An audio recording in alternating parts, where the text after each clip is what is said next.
മലയാളികളൊക്കെ ഭീതിയോടെ കാണുന്ന ഒരു മുല്ലപ്പെരിയാർ ഡാം. അന്നത്തെ കാലത്ത് ഇതേപോലൊരു സിനിമ ചെയ്തെന്ന് പറയുമ്പോൾ അതൊരു അത്ഭുതം തന്നെയാണ്. ഓസ്കാർ നോമിനേഷനൊന്നും കിട്ടിയത് ചുമ്മയല്ല.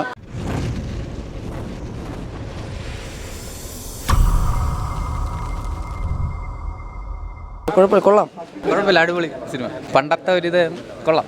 എനിക്ക് പല അർത്ഥതലങ്ങളും പല ഞാൻ കണ്ടിട്ടുണ്ട്. ഇതുപോലൊരു സിനിമ ഞാൻ ഇതുവരെ കണ്ടിട്ടില്ല. പൊളി, ഒരു രക്ഷയില്ല, പൊളി സാധനം. ഹോളിവുഡ് സിനിമ കാണുന്നത് പോലെ നമുക്ക് ആ ഒരു ആങ്സൈറ്റി ഒക്കെ തോന്നുന്ന വളരെ നല്ല സിനിമയായിരുന്നു. നല്ല മൂവിയായിരുന്നു.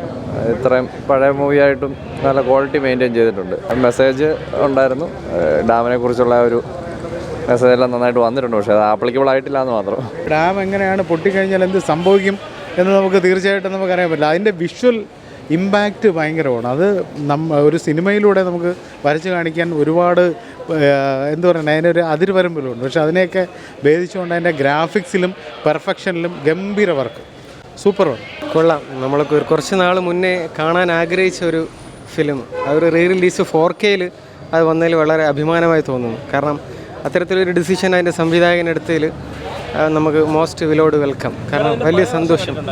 പഴയ വെർഷൻ ഒരു പരിധി വരെയൊക്കെ നമ്മൾ കണ്ടു, പക്ഷേ അത്രത്തോളം പൂർണ്ണമായി കാണാൻ സാധിച്ചില്ല എന്നുള്ളതായിരുന്നു. കാരണം യൂട്യൂബിലൊക്കെ സെർച്ച് ചെയ്തു. പിന്നെ മലയാളം വെർഷൻ നമുക്ക് ആ പുള്ളി തന്നെ എക്സ്പ്ലെയിൻ ചെയ്തിട്ടുണ്ടായിരുന്നു. അതിൻ്റെ സംവിധായകൻ സോഹൻ സാർ തന്നെ പറയുന്നുണ്ട്, നമ്മൾ ആ മലയാളം വെർഷൻ കണ്ടാൽ മാത്രമേ എത്രത്തോളം അതിൻ്റെ പെർഫെക്ഷനിലേക്ക് അത് എത്തും, നമുക്കത് മനസ്സിലാക്കാൻ സാധിക്കും എന്നുള്ളത്. എന്തായാലും വളരെ നന്നായിട്ടുണ്ട്.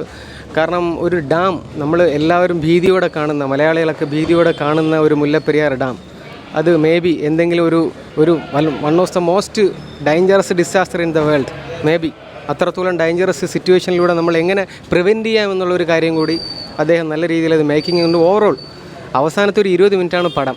ഫസ്റ്റ് ഓഫ് ഓൾ ലാസ്റ്റ് നമുക്ക് വളരെ സ്ലോലി ഫീൽ ചെയ്യുമെങ്കിൽ ലാസ്റ്റ് ഒരു 20 മിനിറ്റ്സ് നമ്മൾ പ്രെഡിക്റ്റ് ചെയ്ത പോലെ തന്നെയാണ് ഹോളിവുഡ് ടച്ചിലൊക്കെ എടുത്തിട്ടുണ്ട്. നന്നായിട്ട് നമുക്ക് ആ ലാസ്റ്റ് 20 മിനിറ്റ് എൻജോയ് ചെയ്യാൻ സാധിക്കും. കാരണം മുല്ലപ്പെരിയാർ എന്നുള്ളൊരു വലിയ സംഭവം നമുക്ക് മലയാളികളുടെ മുന്നിലേക്ക് ഒരു ഭയമായി നിൽക്കുമ്പോൾ ഡാം 999 മസ്റ്റ് വാച്ചബിളാണ്, തിയേറ്റർ വാച്ചബിളാണ്. എസ്പെഷ്യലി 4K വളരെ നന്നായിട്ടുണ്ട്. കൊള്ളായിരുന്നു. കിടക്കാച്ചി പടമായിരുന്നു, കിണ്ണമായിരുന്നു, പൊളിയായിരുന്നു.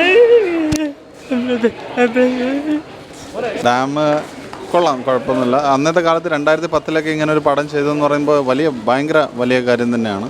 പുള്ളി അവിടെ ചോദ്യോത്തരമൊക്കെ ഉണ്ടായിരുന്നു. അതിൽ ചോദിക്കണം എന്ന് വിചാരിച്ചൊരു ചോദ്യമാണ്, നാളെ മറ്റന്നാൾ അദ്ദേഹം കാണുകയാണെന്നുണ്ടെങ്കിൽ ഇതിന് എത്ര ബഡ്ജറ്റ് എന്നായിട്ടുണ്ടാവും എന്നറിയാനുള്ള ഒരു ഭയങ്കര. കാരണം അന്നത്തെ കാലത്ത് ഇതേപോലൊരു സിനിമ ചെയ്തതെന്ന് പറയുമ്പോൾ അതൊരു അത്ഭുതം തന്നെയാണ്. ഓസ്കാർ നോമിനേഷനൊന്നും കിട്ടിയത് ചുമ്മയല്ല. പിന്നെ കഥയിലേക്കൊക്കെ പോവുകയാണെങ്കിൽ അത്യാവശ്യം ലാഗും കാര്യങ്ങളൊക്കെ ഉണ്ട്. എന്നാലും അതിൻ്റെ ഡാമിൻ്റെ പോർഷനും ബാക്കിയുള്ള സംഭവങ്ങളും എല്ലാം നല്ല എൻഗേജിങ് ആയിട്ട് തന്നെ പുള്ളി ആ ഒരു ഇത് വെച്ചിട്ട് എടുത്തു പറയേണ്ട. ക്യാമറ ആണെന്നുണ്ടെങ്കിലും ആർട്ട് ഡിപ്പാർട്ട്മെൻ്റ് ആണെങ്കിലും എല്ലാം ആണെന്നുണ്ടെങ്കിലും സത്യം ഇങ്ങനെ ഈ പടങ്ങളൊക്കെ ശരിക്കും പറഞ്ഞാൽ തിയേറ്ററിലൊക്കെ ഒരു ശ്രദ്ധിക്കേണ്ടതാണ്. ഒരു മലയാളിയുടെ ഇനിഷ്യേറ്റീവ് എന്നുള്ള രീതിയിൽ ശ്രദ്ധിക്കേണ്ട ഒരു കാര്യം തന്നെയാണ്. കാരണം അദ്ദേഹം പറയുണ്ടായി ഓസ്കാറിനേക്ക് പോകുന്ന ഫസ്റ്റ് ഫിലിം നോമിനേഷനുള്ള ഫസ്റ്റ് ഫിലിം പോലും ഇതെന്നാണ് അദ്ദേഹം പറഞ്ഞനുസരിച്ചിട്ടുള്ള അറിവ്. നല്ല ഇനിഷ്യേറ്റീവ് തന്നെയാണ്. എന്തായാലും നല്ലൊരു സിനിമ തന്നെയാണ്.